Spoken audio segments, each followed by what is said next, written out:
Oh, hi.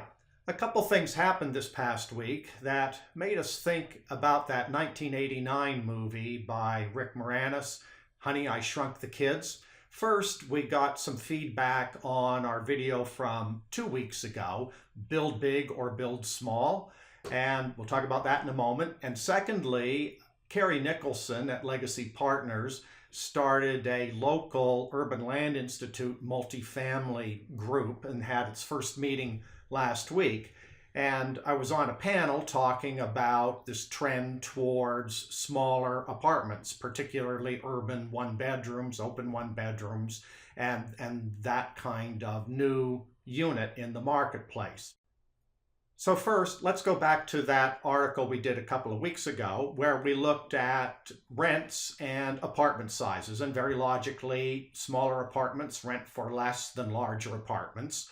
But we also went on in that article to point out that, again, logically, smaller apartments rent for more on a dollar per square foot basis than larger apartments, up to a point, but then some very large apartments rent for more than that. And go back to that article if you want to find out some of the details and rationale behind this kind of upward trend for the larger units. But overall, although smaller apartments do rent for less than larger apartments, developers seem to be heading towards smaller apartments to make the numbers work, both for the renter as well as for the developer and investor from a construction cost standpoint. Lower rents in smaller apartments work for the renter, but a higher rent per square foot helps make these units feasible for the developer. And you can see that developers are really latching onto this trend when you look at the average unit size built each year. This chart goes back to 1900 and calculates the average unit size for properties built each year since 1900. Overall, the trend has been towards larger and larger apartments up until about 2000, when it sort of topped out at an average unit size of 900 square feet. Now that's an average unit size, so that's mixing all the studios, one bedrooms, two bedrooms, and larger units that were built in that year. It's not just for two-bedroom apartments. Then after 2000, generally the trend has been lower, and it seems to be heading down towards about 700 square feet for an average unit size, with some potential future development even lower than that. So developers are clearly picking up on this trend. They're moving towards smaller units, and they're making this work in a number of ways. First, they're borrowing or reinventing ideas from the past, ideas from the 1920s and the 1950s in particular. Things like the Pullman kitchen that was popular in the early 1950s are coming back into the marketplace now. But they're tricked out a lot more than those kitchens were back in the 1950s. Another factor is really creating very open spaces using partition walls, trying to make the space as light and airy as possible, and to give the renter as much usable space all of the time. And so you've got the Pullman kitchen that doubles as a hallway and a work area for the kitchen. You've got a bedroom area, but it's open to some or all of the rest of the apartment, creating light and air for the renter.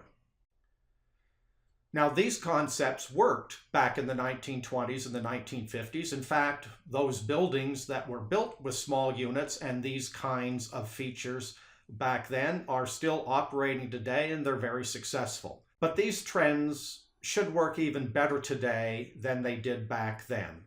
About 3 years ago, we coined the term the iHome. The article that accompanies this video goes into a lot of detail about that. But basically, the bottom line is that young consumers today just don't really need as much space as I needed when I was first renting an apartment, because I had a large stereo system, big speakers, a lot of records, if people even remember what albums were. And even after that, I had CDs. And so we needed a lot of space. But now with the iPhone and the Jambox and new technology, as well as TVs that are flat screen that basically mount on a wall and don't take up any space, the consumer doesn't need as much space. In addition, the community's changed. The community around apartment buildings, for the most part in the 1970s, was just other housing. There wasn't that much to do. But today, when you walk out of your apartment, there's a good chance, in urban areas at least, that there's a lot of activity right on the street when you walk out of your building. Take places like the Melrose Market on Capitol Hill that are sprouting up, and there's other little micro neighborhoods all around the region where renters get to leave their apartment and they have a lot of social interaction, shops, restaurants, coffee houses, and things to do right there on their street. They don't have to get in a car and drive 5 miles to find that. And so more than ever before, a smaller living space, it works because everything that the consumer has, or most things, are smaller. And secondly, the renter finds a lot of stimulating activity right outside their front door. You can read a lot more detail about these trends in the article that accompanies this video. The article is called "Honey, I Shrunk the Apartment." I hope that you enjoyed this week's video and you'll come back next week for another weekly apartment update.